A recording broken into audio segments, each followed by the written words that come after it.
Assalamualaikum warahmatullahi wabarakatuh. Innal hamdalillah nahmaduhu wa nasta'inuhu wa nastaghfiruh wa na'udzu billahi min shururi anfusina wa min sayyiati a'malina.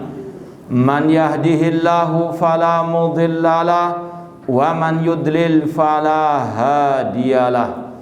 Ashhadu an la ilaha illallah wahdahu la syarikalah wa ashhadu anna Muhammadan abduhu wa rasuluh. Ya ayyuhalladzina amanu taqullaha haqqa tuqatih wa la tamutunna illa wa antum muslimun. Ya ayyuhan nasu taqu rabbakumul ladzi khalaqakum min nafsin wahidah wa khalaqa minha zawjaha wa batha minhuma rijalan katsiran wa nisaa'a wattaqullaha alladzi tasaaluna bihi wal arham innallaha kana 'alaikum raqiba. Ya ayyuhalladzina amanu taqullaha wa qulu qawlan sadida yuslih lakum a'malakum wa yaghfir lakum dhunubakum wa may yuti'illaha wa rasulahu faqad faza fawzan 'azima. Amma ba'd, fa inna asdaqal hadithi kitabullah wa khairal hadi hadi Muhammadin sallallahu alaihi wasallam wa syarrul umuri muhdatsatuha wa kullu muhdatsatin bid'ah wa kullu bid'atin dhalalah wa kullu dhalalatin finnar. Ma'asal muslimin, ikhwani fillah wa akhwati, bapak-bapak, ibu-ibu, saudara-saudariku rahimani wa rahimakumullah.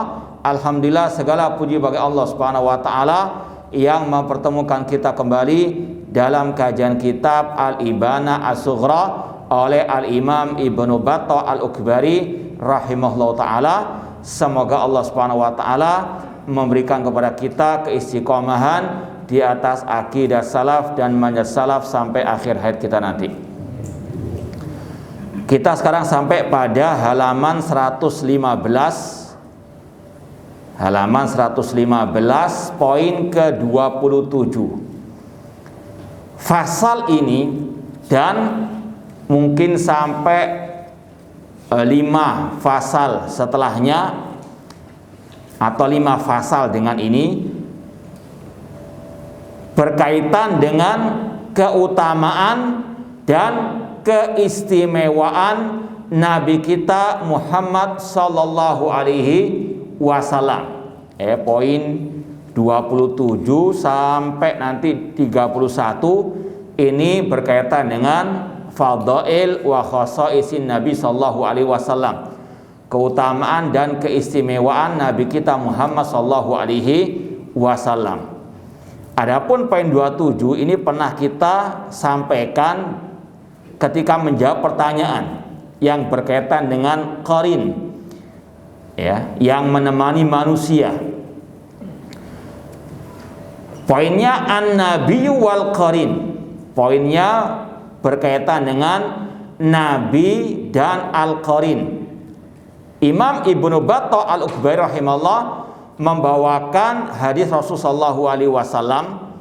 Beliau berkata, wa qaulun nabiyyi sallallahu alaihi wasallam. Nabi SAW bersabda, ma ahadun illa wa qad wukila bihi qarinuhu minal jin. Ini secara maknanya, tidaklah seseorang dari manusia kecuali ada qarinnya yang menemaninya dari kalangan jin. Ya, saya ulangi lagi, Rasul mengatakan tidak ada seorang pun dari manusia kecuali ada yang menemaninya, mendampinginya dari kalangan jin.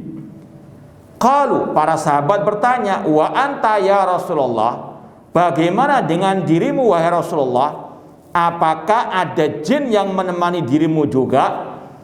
Rasul menjawab, wa ana, demikian pula aku. Illa annallaha a'anani alaihi fa aslamu atau fa aslama.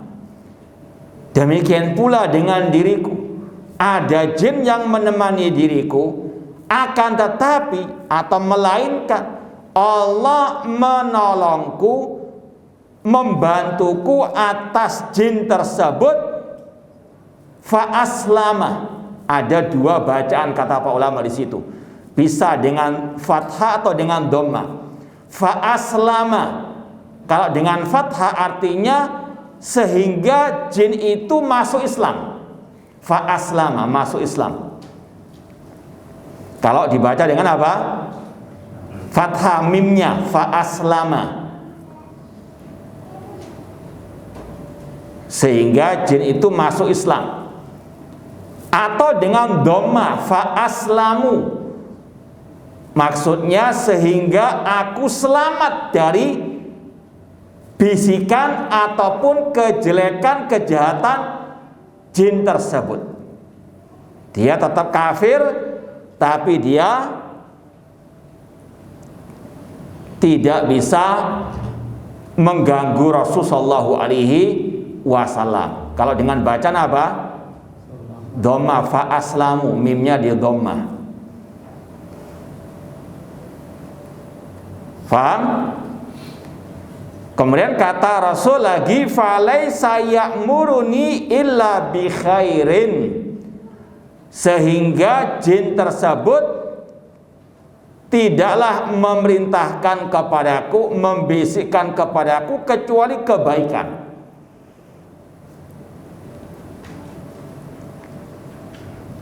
Ana ulangi terjemahan dari awal. Rasul SAW bersabda, tidaklah seseorang kecuali didampingi oleh korinnya dari kalangan jin. Para sahabat bertanya, bagaimana dengan dirimu wahai Rasulullah? Rasul menjawab, demikian pula aku didampingi oleh al-jin. Akan tetapi Allah membantuku atas jin tersebut sehingga aku selamat dari kejelekan bisikannya, atau sehingga jin itu masuk Islam. Ya, ada dua bacaan dan dengan dua maknanya tadi. Maka dia pun tidak memerintahkanku kecuali kepada kebaikan. Hadis ini riwayat Imam Muslim. Kalau mau nomornya 2814. Hadis riwayat Muslim nomor 2814. Ada beberapa poin yang perlu kita tekankan dalam pembahasan ini. Yang pertama, wajibnya membenarkan semua kabar berita dari Nabi Shallallahu Alaihi Wasallam. Ini adalah konsekuensi seorang Muslim ketika mengucapkan asyhadu anna Muhammadar Rasulullah. Kalau dia telah mengikrarkan Muhammad sebagai utusan Allah, wajib dia membenarkan semua sabda Rasul. Entah yang masuk akal, nggak masuk akal, wajib dibenarkan. Karena apa yang Rasul sabdakan itu wahyu Allah, pasti benar. Kalau akal belum bisa menerimanya, harus akal ditundukkan dengan nas. Kalau nggak paham, tanya kepada para ulama, fas'alu ala dzikri in kuntum la ta'lamu. Karena belum paham kemudian ditolak, diingkari, naudzubillah min dzalik. Ini kurang ajar kepada Rasul sallallahu alaihi wasallam. Poin yang kedua yang ingin kita tekankan, bahwasanya orang yang beriman, orang yang bertakwa, ciri yang paling utama seperti yang Allah firmankan di awal surat Al-Baqarah, yaitu apa? Yu'minuna bil ghaib, beriman dengan yang ghaib. Di antaranya masalah qarin di sini. Ya.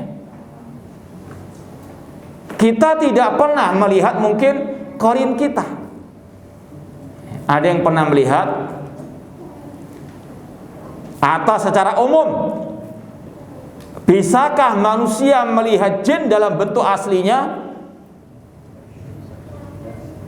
Dalilnya apa? Hah? Nah, Di surat Al-A'raf, nanti antum cari nomor berapa itu ayatnya. Innahu yarakum huwa wa qabiluhu min haitsu la tarawnahum.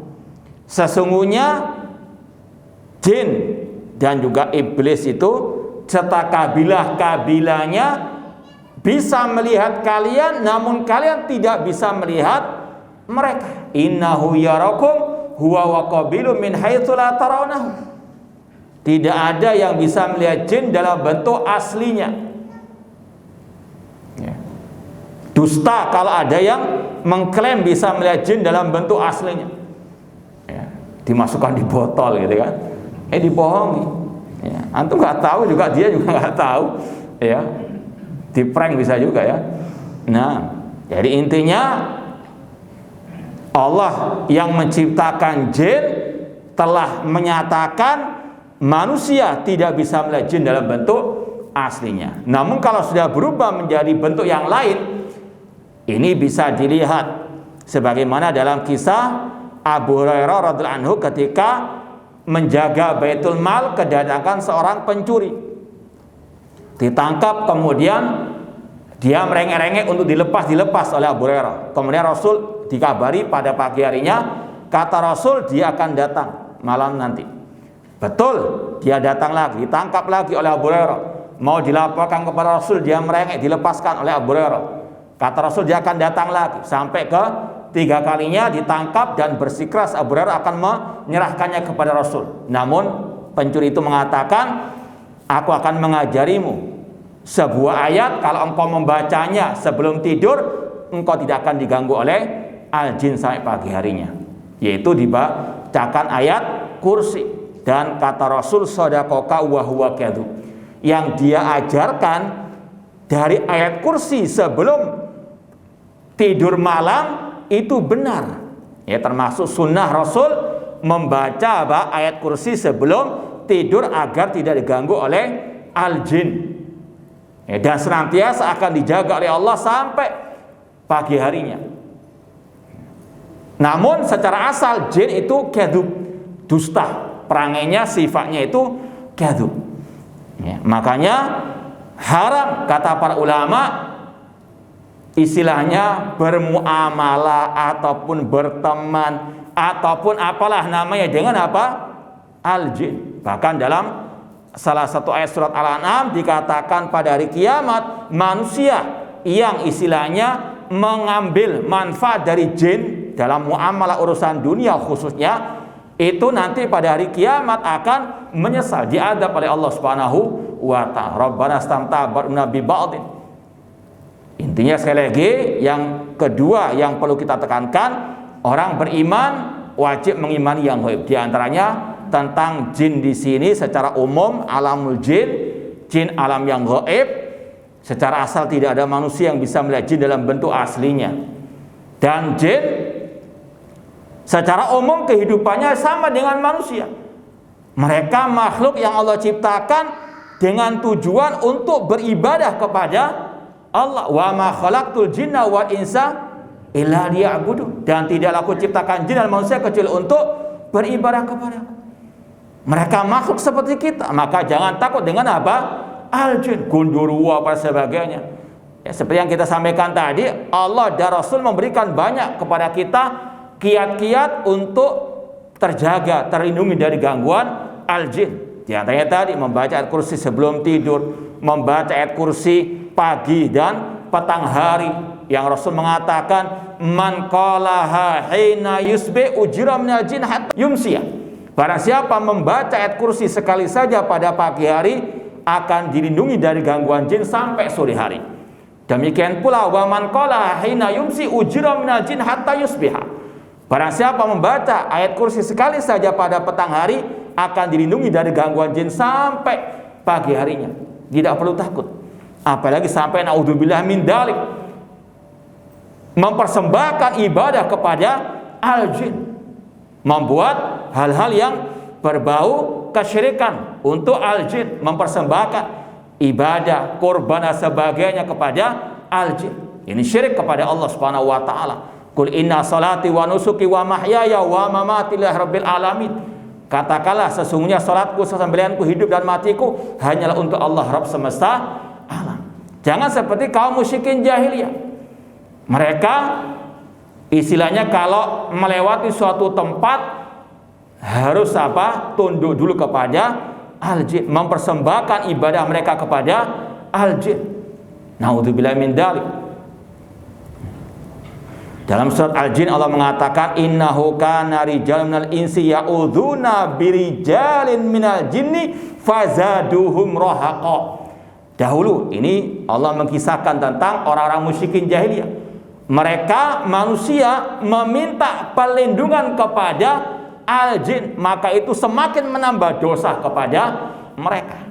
Ini seperti dukun-dukun paranormal yang mereka menggunakan bantuan jin. Meskipun secara asal seperti yang sudah pernah kita sampaikan di sini insyaallah, mereka dukun itu pembantunya jin, bukan jin membantu apa?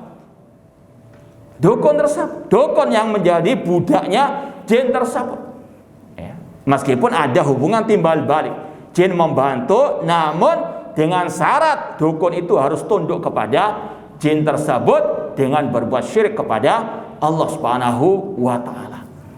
Ya, makanya tidak ada dukun yang hidup tentram, bahagia dan seterusnya karena dia menjadi budak jin tersebut. Ya, zahirnya kelihatan senyum padahal hatinya apa? Menangis karena dia apa? Di bawah perintah jin tersebut. Seperti yang sudah kita sampaikan, bagaimana dulu ada penangkapan dukun di Arab Saudi sana ketika disuruh menunjukkan bagaimana praktek-praktek kesyirikan ataupun kerjasama dengan jin. Di antaranya pada malam hari dia harus mencambuk dirinya dengan jamati sebagai bentuk sekali lagi ketundukan kepada jin. Jin nggak akan mau bantu sampai dia betul-betul tunduk kepada jin tersebut. Naudzubillahi min dzalik. Maka sekali lagi ini yang harus kita yakini, jin sama dengan manusia, makhluk yang Allah ciptakan untuk beribadah kepada Allah. Maka syirik kalau manusia beribadah kepada al-jin. Kemudian poin yang berikut yang ingin kita tekankan di sini, sebagaimana kata Rasul tadi, setiap manusia ada qarinnya, ya. Dan qarin tersebut dari kalangan jin secara umum membisikkan kepada manusia kejelekan-kejelekan. Ya. Mau ngaji disuruh apa? Ya, tidur. Awas ya. Mau ibadah digembosi oleh al-jin dan seterusnya. Ini secara umum qarin dari kalangan al-jin tersebut. Makanya pada hari kiamat seperti dalam surat Qaf, nanti antum lihat ayatnya, Allah mengkisahkan bagaimana debat ya kusir antara manusia dengan qarinnya. Qala qarinuhu rabbana ma atghaituhu walakin kana fi dhalalim ba'id qala la tahtasimu ladayya qad qaddamtu ilaikum bil alwa'id. Allah mengatakan qala qarinuhu, ini qarin ya yang menemani manusia berkata pada hari kiamat, qala qarinuhu ma atghaitu, ya Allah aku tidak menyesatkannya, namun dialah yang di dalam kesesatan yang jauh. Ini manusia ketika diazab protes kepada Allah karena derhujah dengan apa? Qarinnya yang apa? Membisikannya. Qarinnya membalas bahwasanya dia yang sesat, bukan aku yang menyesatkannya, kata jin tersebut. Qala qarinuhu rabbana ma atghaytuhu walakin kana fi dhalalin ba'id. Allah mengatakan la tahtasimu ladayya, jangan berdebat di hadapanku, aku telah apa? Menegakkan hujjah atas kalian semuanya. Ini secara umum qarin dari kalangan jin yang ada di samping manusia itu senantiasa membisikkan kepada kejelekan-kejelekan. Dan ini memang secara umum setan dari kalangan jin demikian, wala tatabi'u khutuwati syaitan. Jangan kalian mengikuti langkah-langkah setan di antara dari kalangan jin, karena setan ada dari kalangan jin, ada dari kalangan apa? Manusia. Namun yang kita bicarakan di sini dari kalangan al-jin. Ya. Innahu ya'murukum bisu'i wal fahsya wa an taqulu 'alallahi ma la ta'lamun. Dan setan dari kalangan jin tersebut memerintahkan kepada kejelekan, keburukan, kekejian, dan untuk kalian berkata tentang agama Allah tanpa al-ilmu. Poin yang keberapa sekarang? Yang keempat, lawannya qarin yang ada di samping Rasul itu senantiasa membisikkan kepada kebaikan. Kalau secara umum qarinnya manusia menyeru kepada kejelekan, kecuali qarinnya siapa? Rasulullah sallallahu alaihi wasallam. Dan yang kelima, ini yang paling penting, dan ini salah satu yang merupakan keistimewaan Nabi kita Muhammad SAW, bahwasanya Allah menjadikan beliau selamat dari apa? Bisikan setan dari kalangan jin, ya, atau dari bisikan al-jin, sehingga apa yang beliau sampaikan dari ajaran Islam itu murni dari wahyu Allah Subhanahu wa ta'ala. Ini intinya, ismatun Nabi sallallahu alaihi wasallam, kemaksuman Nabi Muhammad sallallahu alaihi wasallam. Allah jaga beliau dari segala kejelekan, di antaranya dari gangguan bisikan al-jin yang merupakan qarinnya Nabi sallallahu alaihi wasallam, entah dengan tadi diislamkan atau meskipun dia kafir namun dia tidak membisikkan kecuali apa? Kebaikan, karena sekali lagi dengan pertolongan dari Allah Subhanahu wa taala.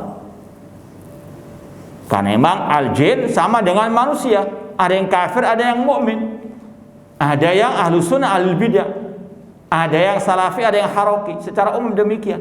Minna salihuna wa minna duna dzalik. Kata jin seperti yang Allah katakan dalam Al-Quran surat Al-Jin, minna salihun, di antara kami kata jin ada yang saleh, wa minna duna dzalik, dan di antara kami ada yang selain itu, ada yang toleh, ada yang as-saleh.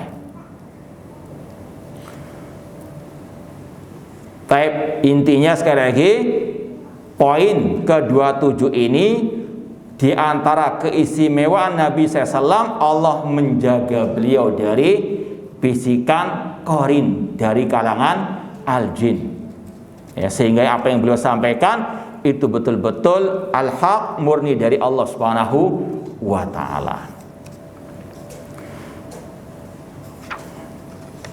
Pindah poin 116 atau halaman 116.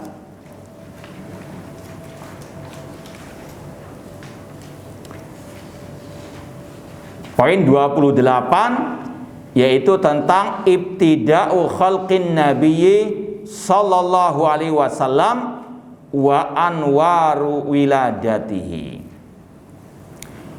Awal penciptaan Nabi sallallahu alaihi wasallam dan cahaya yang muncul ketika kelahiran beliau.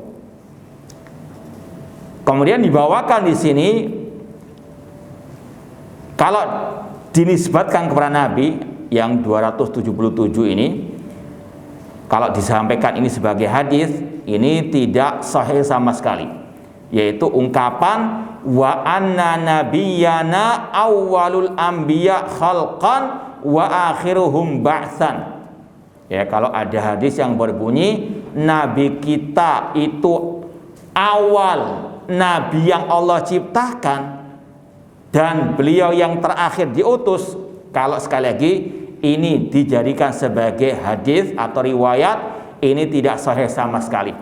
Bahkan kata Syekh Abdul Aziz Ar-Rajihi dalam syarahnya terhadap buku ini, beliau mengatakan tidak ada lafadz hadis ini sama sekali dalam kutubus sittah. Ini sekedar yang ngetes antum saja biar nggak ngantuk. Ada 9 kitab hadis atau kitab induk al hadis. Siapa bisa menyebutkan? Ada istilah kutubut tis'ah, ada istilah kutubus sittah. Ada 6, ada 9 kitab induk hadis yang dimiliki oleh kaum muslimin. Nah, siapa yang bisa menjawab? Nah, 6, tidak apa-apa, sudah keroyokan, tidak apa-apa. Yang pertama, Bukhari, Muslim, Abu Dawud, Sunan Tirmidzi, Ibnu Majah, An-Nasai. Ya, ini yang namanya kutubus sittah. 6 kitab induk al-hadis. Ada istilah pula kata ulama 9. Tinggal 3 sekarang. Musnad Imam Ahmad. Bukan. Sunan Ad-Darimi, Masya Allah. Yang tinggal terakhir, yang 9. Gurunya Imam Syafi'i siapa? Imam Malik punya kitab hadis apa? Muwatta.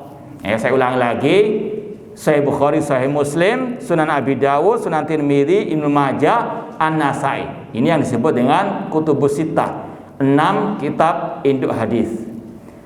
Kalau dikatakan 9 ditambah Musnad Imam Ahmad, Sunan Ad-Darimi, dan Muwatta Imam Malik rahimahumullahu ta'ala. Kata Syekh Abdul Aziz Ar-Rajihi hafidhallahu ta'ala ketika menjelaskan ungkapan ini, tidak ada lafaz ini dalam satu hadis pun dalam kutubu at-tis'ah. Jadi kalaupun dikatakan ini hadis, ini tidak sahih. Ini secara sanad, riwayatan. Secara makna, kata Syekh Abdul Aziz Ar-Rajihi juga tentang Nabi kita adalah Nabi yang pertama Allah ciptakan. Ini juga tidak benar, karena yang pertama kali Allah ciptakan siapa? Nabi Adam alaihissalam. Ya, beliau mengatakan dalam syarahnya, laisa alaihi dalilun, tidak ada dalil yang sahih tentang hal ini. Ini masalah gaib, tidak bisa kita sampaikan, katakan kecuali dengan dalil dari Al-Quran maupun Sunnah Rasulullah SAW yang sahihah. Beliau mengatakan pula, bal huwa sallallahu alaihi wasallam akhiruhum khalqan wa ba'tsan. Yang benar, Nabi kita Muhammad SAW itu adalah Nabi yang terakhir, baik dari sisi diciptakannya ataupun diutusnya. Ya, beliau akhir para nabi secara penciptaannya ataupun diutusnya di atas muka bumi ini. Intinya di sini ingin kita sampaikan, ada beberapa keutamaan-keutamaan yang disebarkan oleh sebagian kaum muslimin atau keistimewaan Nabi SAW yang tidak ada dalilnya, maka tidak boleh kita meyakininya. Ya, ini sekali lagi karena masalah agama Allah. Wa antaqulu 'alallahi ma la ta'lamun, seperti yang Allah katakan tentang langkah-langkah setan tadi untuk engkau berkata tentang agama Allah tanpa ilmu. Maka tidak boleh kita meyakininya kalau memang tidak ada dalilnya. Di antaranya yang masyhur juga, Rasul diciptakan dari cahaya Allah.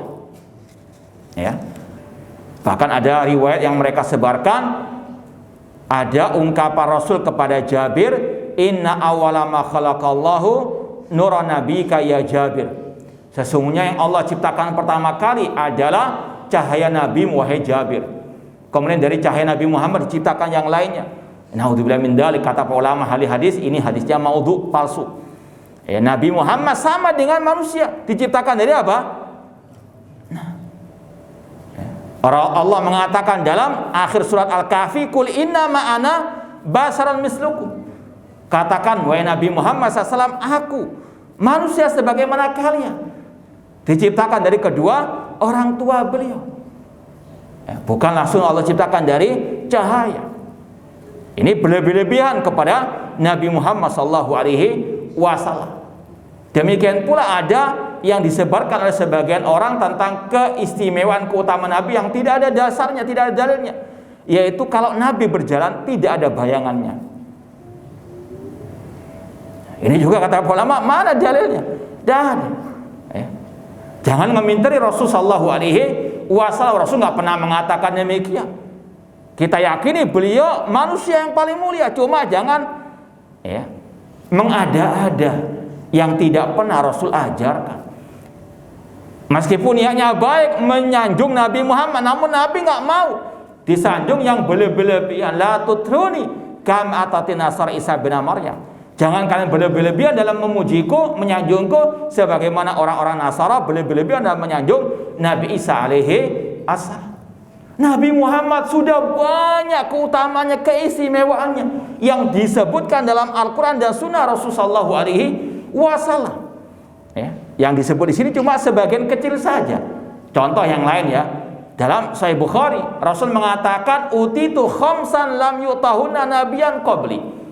Aku diberi 5 keistimewaan yang tidak diberikan kepada Nabi sebelumku.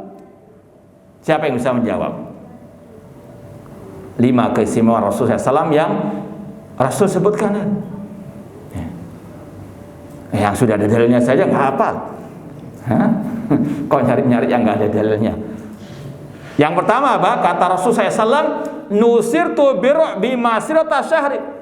Aku ditolong oleh Allah sebelum perjalanan 1 bulan lamanya. Kata para ulama, Rasul ketika mau berperang, sebulan sebelum perang tersebut, Allah sudah menurunkan ketakutan kepada musuh-musuh beliau. Kalah sebelum apa? Berperang mereka. Ini pertolongan Allah kepada Nabi Muhammad SAW. Yang kedua, kata Rasulullah SAW, wa ju'ilat liyal ardu masjidan wa tahura. Dijadikan bagiku bumi dan atau bumi ini sebagai tempat untuk salat dan tempat yang suci. Fa ayyurajulin adrakatus shalah falyusalli. Siapapun yang telah sampai kepadanya waktu salat, salatlah di mana saya dia berada. Semua tempat muka bumi ini suci, bisa untuk salat, kecuali al-maqbarah wal hammam, dalam riwayat kecuali kuburan dan toilet atau kamar mandi. Ya. Kita misalnya salat di misalnya ketika lewat di tanah pasir ataupun di tanah lumpur yang situ memang nggak ada najisnya, nggak ada kotoran manusianya misalnya, secara asal kata Rasul suci, bisa untuk apa? Salat. Ya. Bahkan kotor nggak berarti apa? Najis. Ya, misalnya kan di lapangan masjid, ya, misalnya antum nggak ada apa saja dan nggak ada apapun, salat di situ apa? Nah, kata Rasul tahur, suci, bisa untuk apa? Salat. Nah, kemudian yang ketiga kata Rasul SAW, di antara keistimewaan beliau, wa uhillat liyal al-ghanaim, dihalalkan bagiku harta rampasan perang. Kemudian yang keempat kata Rasul sallallahu alaihi wasallam, wa utitu syafa', aku diberikan syafaat, yaitu syafaatul udhma yang sudah pernah kita sampaikan. Kemudian yang kelima, kana nabiyyu bu'itsa ala qaumi khassatan wa bu'itsu ilan nasi jami'an. Dulu para nabi diutus kepada kaumnya masing-masing. Namun aku, kata Rasul, diutus kepada semua manusia, bahkan kepada al-jin. Dan ini juga sebagai bantahan kepada kelompok yang mengatakan kalau sudah tingkat makrifat, sudah menjadi wali, tidak wajib mengikuti ajaran Nabi. Ya. Beragama seenak udli dewi, na'udzubillahi min dzalik. Ya, kalau sudah tingkat makrifat, kata mereka, nggak wajib sholat 5 waktu, nggak wajib puasa. Dalilnya apa? Nabi Khidir dulu nggak wajib mengikuti Nabi Musa. Itu orang sesat kadang itu cari-cari dalil, ya, padahal malas beribadah. Ya. Cuma untuk mendoktrin anak buahnya biar ganggu saja kepada dia, mengatakan demikian. Khidir nggak wajib taat kepada Nabi Musa, seperti dalam kisah Nabi Khidir dan Musa dalam surat Al-Kahfi. Kata para ulama, di antara Syekhul Islam Ibnu Taimiyah rahimahullah dalam kitab Al-Furqan Baina Auliya Rahman wa Syaitan, beliau mengatakan beda antara Nabi Khidir dengan Nabi Musa dengan Nabi Muhammad dengan umat beliau. Kalau Nabi Khidir itu bukan umatnya Nabi Musa alaihissalam.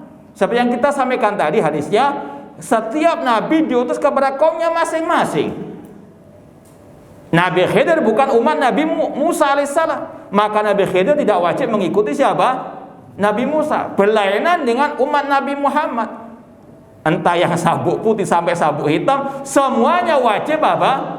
Tunduk kepada ajaran Nabi Muhammad sallallahu alaihi wasallam, karena Nabi Muhammad diutus kepada semua manusia, bahkan kepada jin. Sejak beliau diutus sampai hari kiamat harus mengikuti Nabi Muhammad SAW. Bahkan sudah kita sampaikan, Nabi Musa, ya, kata Rasul, kalau masih hidup wajib mengikuti beliau. Nabi Isa nanti turun pada waktu sebelum hari kiamat mengikuti ajaran Nabi Muhammad sallallahu alaihi wasallam.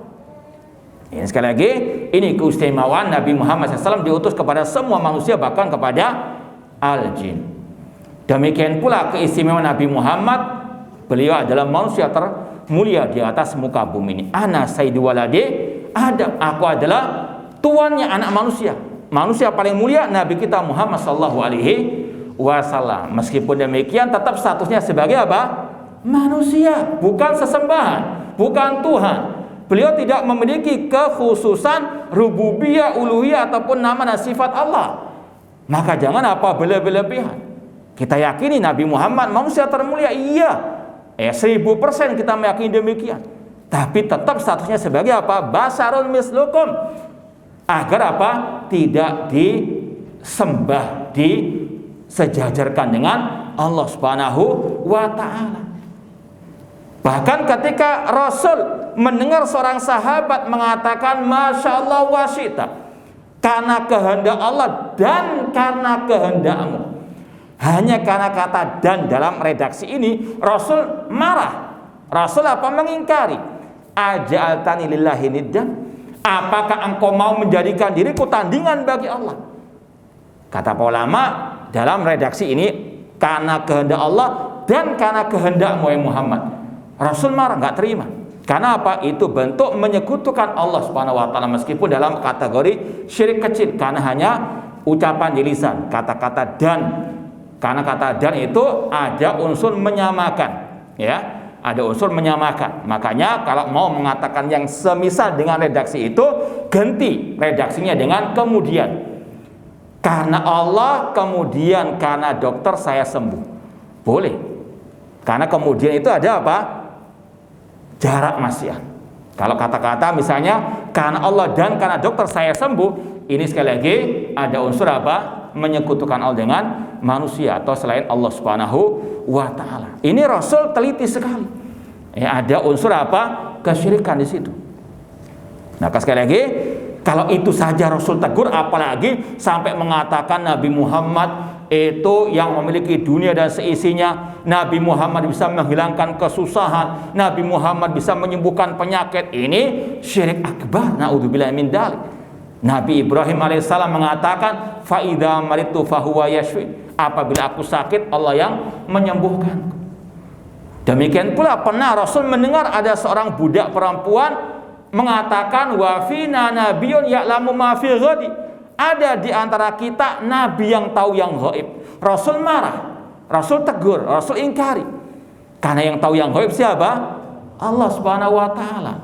Jadi sekali lagi, wajib kita meyakini Nabi Muhammad manusia termulia, tapi tidak boleh kita sampai mensejajarkan beliau dengan Allah Subhanahu wa taala. Dan sekali lagi, ini yang Rasul ajarkan kepada kita. La tutruni, jangan berlebihan terhadap diriku. Artinya sesuaikan dengan apa yang Rasul telah ajarkan kepada kita. Diantaranya tadi, Rasul sudah punya banyak keistimewaan yang tidak dimiliki oleh para anbiya, yang dimiliki oleh manusia yang lainnya. Maka apa? Jangan ngarang-ngarang lagi keutamaan-keutamaan yang tidak ada apa dalilnya ataupun dasarnya, apalagi sampai berbau kesyirikan kepada Allah Subhanahu wa taala. Kemudian poin berikutnya, ini dalam sirah nabawiyah masyhur, wa anna ummahu hina wada'athu ra'at nuran. Ibunda beliau ketika melahirkan Nabi kita Muhammad SAW melihat cahaya, namun bukan cahaya yang dimaksud tadi. Rasul diciptakan dari cahaya, bukan. Adha'at lahu qusra Syam, yang menyinari istana raja di negeri Asyam. Ini kita wajib membenarkan karena ini yang ada dalam sejarah Rasulullah SAW, seperti yang masyhur sekali lagi dalam sejarah ataupun tarikh, ya, sirah nabawiyah. Poin ke-29, dinun Nabi qoblal bi'tsah. Ini juga termasuk keistimewaan Nabi kita Muhammad SAW.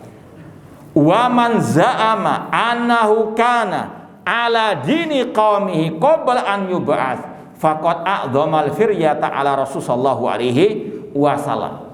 Barang siapa yang mengklaim, yang menyangka, meyakini, mengira bahwasanya beliau di atas agama kaumnya yang syirik, yang musyrikin sebelum beliau diutus, maka orang itu telah berdusta dengan kedustaan yang dahsyat kepada atau terhadap Rasul sallallahu alaihi wasallam. Wala yukallam man qala hada. Kalau ada yang mengatakan seperti ini, jangan diajak bicara, diboikot. Wala yujalas, tidak boleh diajak duduk di majelis. Ini kalau ada yang menuduh Rasul dahulu itu agamanya sama dengan agama kaum musyrikin. Naudzubillah min dzalik. Ada celotehan-celotehan yang mirip dengan ini. Rasul dulu waktu kecil, ya kelakuannya seperti anak-anak secara naudzubillah min dzalik. Ini kurang ajar kepada Rasul sallallahu alaihi wasallam. Rasul Allah muliakan, Allah jaga.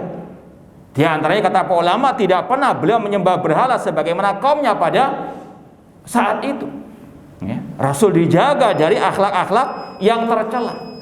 Insyaallah kita lanjutkan ba'dal adzan. Wallahu taala a'lam. Baik, kita lanjutkan lagi. Di antara keistimewaan Nabi kita Muhammad SAW, Allah menjaga beliau sebelum beliau diangkat sebagai Nabi. Dijaga semua dari kejelekan. Ya, artinya Rasulullah SAW dari semua kejelekan jahiliyah, Rasul disucikan, dimurnikan, baik dari secara akidah ataupun dari segi al-akhlak. Beliau ala khuluqin azim sejak beliau masih kecil. Beliau tidak pernah menyembah berhala. Beliau tidak pernah mengikuti kejelekan-kejelekan, acara-acara kemusyrikan orang musyrikin jahiliyah. Ya. Maka sekali lagi, kalau ada yang menuduh Rasul kelakuannya sama dengan manusia secara umum, perbuatannya ya awalnya jelek sebelum diangkat menjadi Nabi, naudzubillah min dzalik. Ya. Ini sekali lagi jauh dari ajaran Rasul sallallahu alaihi wasallam. Maka orang itu telah berdusta atas nama Rasul sallallahu alaihi wasallam. Apalagi dalam masalah tadi penyembahan kepada berhala. Ya sudah masyhur di kalangan kaum musyrikin jahiliyah. Mereka rata-rata menyembah berhala-berhala. Bahkan dalam Ka'bah pada waktu Rasul menaklukkan Mekah, didapatkan ratusan berhala yang disembah oleh kaum musyrikin jahiliyah. Nabi Rasul tidak pernah mengikuti penyembahan terhadap berhala-berhala tersebut. Jangankan Rasul, ada sebagian orang yang tetap di atas agamanya Nabi Ibrahim Al-Hanif, lurus di atas At-Tauhid. Ya, di antaranya yang masyhur ayahnya Sa'id bin Zaid. Siapa ayahnya namanya? Saya nggak tahu. Sa'id bin Zaid, ya namanya Zaid. Sa'id bin Zaid, Sa'id anaknya apa? Zaid, yaitu Zaid bin Amr bin Nufail. Beliau terkenal sebagai orang yang hidup sebelum diutusnya Nabi Muhammad SAW, namun tetap di atas At-Tauhid. Dari mana kita tahu? Dari bait-bait syairnya. Kita mau baca sebagiannya seperti yang dibawakan oleh para ulama. Di antaranya ungkapan beliau, Arabban wahidan am alfa rabbin adinu idza tuqsimatil umur. Apakah satu Rabb atau 1000 Rabb? Aku berkeyakinan apabila perkara-perkara ini terbagi-bagi. Kemudian kata beliau, azaltul lata wal uzza jami'an. Aku meninggalkan berhala Lata dan Uzza semuanya. Kadzalika yaf'alul jaldus sabur. Itulah yang dilakukan oleh orang-orang yang punya tekad kuat dan yang bersabar. Karena apa? Harus menyelisihi adat istiadat kaumnya yang menyembah berhala. Harus apa? Menjauh dari kebiasaan, kearifan lokal mereka. Ya ini kata beliau butuh apa? Al-jil. Meskipun sendirian di atas kebenaran tidak ada masalah. Kata beliau ini yang dilakukan oleh orang yang punya prinsip yang kuat dan yang bersabar. Karena pasti dimusuhi, dibully dan seterusnya. Kata beliau, falal uzza adinu wala ibnataiha. aku tidak pernah menyembah Al-Uzza ataupun kedua putrinya, wala sanamai Bani Amrin azuru, aku tidak pernah berziarah ke dua berhala yang dimiliki oleh Bani Amr, wala hubulan adinu wa kana rabban lana fid dari idhilmi yasiru, aku juga tidak pernah menyembah ataupun berkunjung kepada berhala yang bernama Hubal, ya, yang itu merupakan berhala kaum beliau. Ajibtu wa fil layali mujabatun, sungguh aku merasa istilahnya aneh terhadap orang-orang itu. Wa fil layali mujabat, dan pada waktu-waktu malam banyak keanehan-keanehan. Wa fil ayyami yarifuha al-basiru. Kemudian kata beliau, walakin a'budur rahman rabbi, namun aku menyembah hanya kepada Allah ar-Rahman sebagai Rabbku, liyaghfira dzambi ar-rabbul ghafuru, agar Allah mengampuni dosa-dosaku. Ini beliau apa? Berlepas diri dari semua berhala-berhala tersebut dan beliau hanya menyembah kepada Allah Rabbul Alamin. Ini Zaid bin Amr bin Nufail yang terkenal sebagai orang-orang yang hanif, di atas tauhid yang lurus, meskipun hidup di tengah-tengah kaum musyrikin jahiliyah yang menyembah banyak berhala. Apalagi Rasulullah Shallallahu Alaihi Wasallam Allah selamatkan dari penyembahan kepada berhala. Maka sungguh dusta kalau ada yang mengatakan Rasul juga dulunya sebelum diangkat menjadi nabi menyembah berhala. Naudzubillah min dzalik. Kata Imam Ibnu Battah, sungguh orang itu telah sangat berdusta atas Rasul SAW, maka tidak boleh diajak bicara dan tidak boleh diajak bermajelis. Baik, kita lanjutkan kalau nggak ada pertanyaan. Halaman 118 masih minal khasaisin Muhammadiyah, keistimewaan Nabi Muhammad SAW. Cuma yang poin 279 ada kata-kata wanakul inna nabiyina sallallahu kana mahtunan masrurat. Nabi kita dilahirkan dalam keadaan dikhitan dan dalam keadaan bergembira. Ini hadisnya tidak ada yang sahih. Antum bisa lihat dalam kitab Tuhfatul Maudud fi Ahkamil Maulud, buku yang berkaitan dengan panduan istilahnya kelahiran anak oleh Imam Ibnu Qayyim rahimahullah. Beliau kalau dicetakan yang ada itu halaman 296 sampai 204, Imam Ibnu Qayyim rahimahullah menyebutkan ada 3 pendapat manusia tentang Rasul dikhitan. Ada yang mengatakan tadi Rasul ketika lahir sudah dalam keadaan dikhitan. Ini Ibnu Qayyim mengatakan hadis-hadisnya tidak ada yang sahih. Di antaranya hadis yang dibawakan Imam Ibnu Battah tadi. Kalau itu dikatakan hadis, itu tidak sahih. Nanti lihat sekali lagi ungkapan Imam Ibnu Qayyim dan yang lainnya. Pendapat yang kedua mengatakan Rasul dikhitan oleh malaikat Jibril. Di awal beliau dibelah. Kalau antum baca sejarah, beliau pernah dibelah dadanya, kemudian dimasukkan istilahnya kebaikan-kebaikan oleh malaikat Jibril.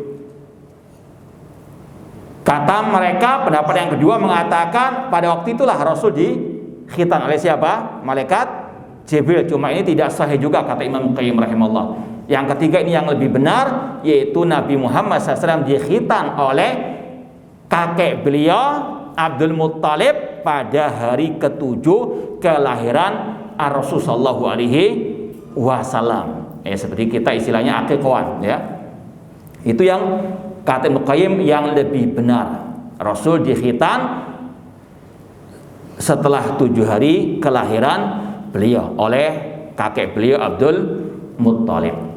Nah, jadi sekali lagi riwayat yang dibawakan Ibnu Battah rahimahullah di sini tidak sahih. Yang terakhir yang perlu ini kita lanjutkan lagi poin 280. Wa kana yara min khalfihi kama yara min baini yadayhi. Rasul melihat yang di belakang beliau seperti beliau melihat yang di depan beliau. Kata Syekh Abdul Aziz Ar-Rajihi dalam syarahnya, ini sabitun fis salati khasatan. Ini hanya pada waktu beliau salat saja. Allah berikan keistimewaan, beliau mengimami salat, tentunya beliau menghadap kiblat, namun beliau bisa melihat yang di belakang beliau.